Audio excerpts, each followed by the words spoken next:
ناظرین، آج ہمارا موضوع ہے کیا تھوک نگلنے سے روزہ ٹوٹ جاتا ہے یا نہیں ٹوٹتا؟ تو یہ ویڈیو اینڈ تک ضرور دیکھیے گا۔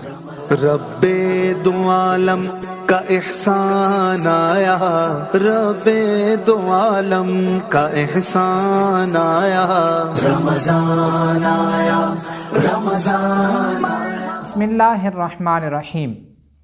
ناظرین، آپ کو سلسلے میں خوش آمدید کہتی ہیں۔ سب سے پہلے میں آپ کے سامنے ایک روایت پیش کرتا ہوں۔ حضرت عطا رضی اللہ تعالیٰ عنہ فرماتے ہیں، اگر کوئی کلی کرے اور منہ کا پانی اگل دے تو تھوک اور جو پانی کا اثر اس کے منہ میں رہ گیا تو اس کے لیے یہ نقصان دہ نہیں ہے۔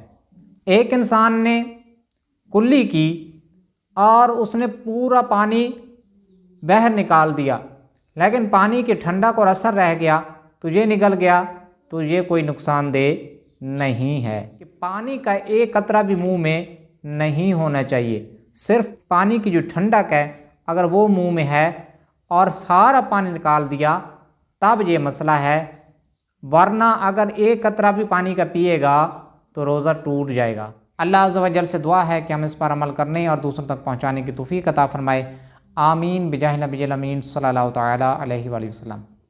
رب دو عالم کا احسان آیا، رب دو عالم کا احسان آیا، رمضان آیا، رمضان آیا۔